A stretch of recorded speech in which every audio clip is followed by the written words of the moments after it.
ମାସମାନଙ୍କ ମଧ୍ୟରେ ସାର ହେଉଛି ମାର୍ଗଶିର।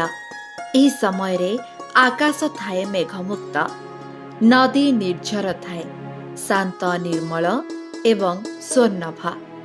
ଧରଣୀ ବୁକୁରେ ଶୀତ ପାଦ ଥାପି ଜାଡ଼ ଆଗମନର ଘୋଷଣା କରେ। ଚାଷୀ ଧାନ କ୍ଷେତରୁ ପାଚିଲା ଧାନ କାଟି ଆଣି ଖଳାରେ ରଖେ। ସତେଅବା ସ୍ୱୟଂ ଲକ୍ଷ୍ମୀ ବିଜେ କରନ୍ତି। କୃଷି ପ୍ରଧାନ ପରିବାରର ବର୍ଷକ ଯାକର ଖାଦ୍ୟ ଓ ଅନ୍ୟାନ୍ୟ ଆବଶ୍ୟକତା ସେହି ଧାନ ହିଁ ପୂରଣ କରେ। ତେଣୁ ଧନ ଓ ସୁଖ ଶାନ୍ତିର ପ୍ରାପ୍ତି ନିମନ୍ତେ ପଡ଼ିଦାତ୍ରୀ ମା ଲକ୍ଷ୍ମୀଙ୍କର ଆରାଧନା ଏହି ଗୁରୁବାରରେ କରାଯାଏ। ମା ମହାଲକ୍ଷ୍ମୀ ହେଉଛନ୍ତି ଆଦିଶକ୍ତି, ମହାଶକ୍ତି, ପରମବ୍ରହ୍ମ ସ୍ୱରୂପିଣୀ ଜଗତମାତା। ସୂକ୍ଷ୍ମ ସ୍ଥୂଳ ସମସ୍ତ ସଜୀବ ନିର୍ଜୀବ ଭିତରେ ସେ ଚେତନା ରୂପରେ ବିଦ୍ୟମାନ।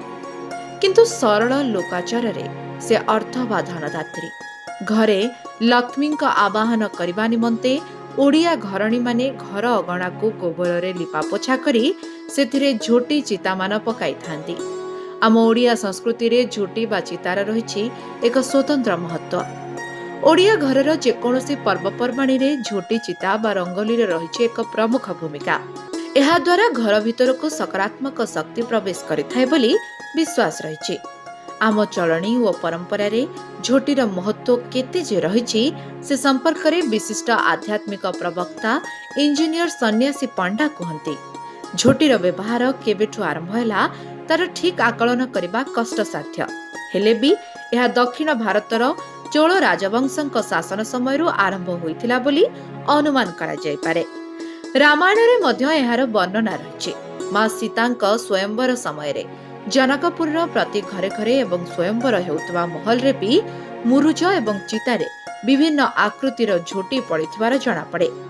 ବିଶେଷ କରି ମାଣବସା ଗୁରୁବାର ଦିନ ବାରଣ୍ଡା, ଅଗଣା, ଦୁଆରବନ୍ଧ, ଲକ୍ଷ୍ମୀଙ୍କ ଆସ୍ଥାନରେ ଲକ୍ଷ୍ମୀ ପାଦଠାରୁ ଆରମ୍ଭ କରି ବିଭିନ୍ନ ପ୍ରକାରର ଚିତା ପକାଯାଏ। ଏହି ଝୋଟିକୁ ନେଇ ଲୋକକଥା ମଧ୍ୟ ପ୍ରଚଳିତ ରହିଛି।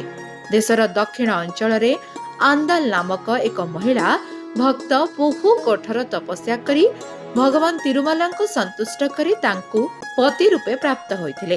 ଏହି ପବିତ୍ର ବିବାହ ତେଲୁଗୁ କ୍ୟାଲେଣ୍ଡରରେ ନବମ ମାସ ମର୍ଫାଝିରେ ହିଁ ହୋଇଥିଲା। ଓଡ଼ିଆ ମାସ ଅନୁଯାୟୀ ଏହା ଶୁକ୍ଳ ଦଶମୀ ଠାରୁ ମକର ସଂକ୍ରାନ୍ତି ମାନେ ଆମର ମାର୍ଗଶିର ମାସକୁ ବୁଝାଏ।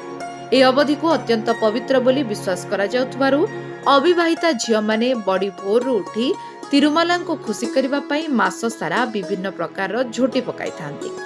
ଏହାଛଡ଼ା ଏହି ଝୋଟି ପଛରେ ମନୋବୈଜ୍ଞାନିକ କାରଣ ମଧ୍ୟ ରହିଛି। ପ୍ରତ୍ୟେକ ଝୋଟି ହେଉଛି ଗୋଟିଏ ଲେଖାଏଁ ସ୍ୱତନ୍ତ୍ର ରେଖାଚିତ୍ର। ଏହା ଆମ ଅବଚେତନ ମନରେ ଏକ ଭାବ ତରଙ୍ଗ ସୃଷ୍ଟି କରେ, ଯାହା ମନକୁ ଶାନ୍ତ ରଖେ।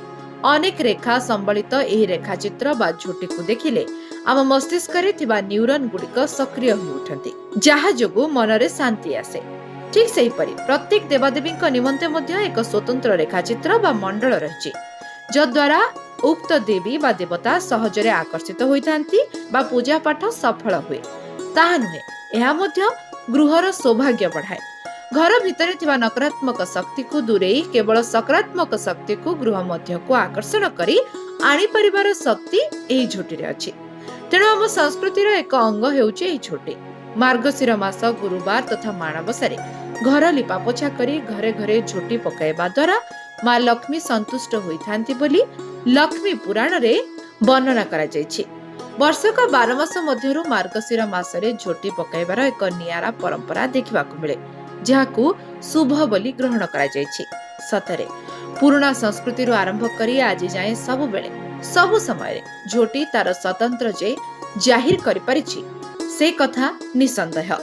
ଆମ ସାଂସ୍କୃତିକ ଜୀବନରେ ଯେମିତି ପ୍ରତ୍ୟେକଟି କ୍ଷେତ୍ରରେ ଝୋଟିର ସ୍ୱାତନ୍ତ୍ର୍ୟ ରହିଛି।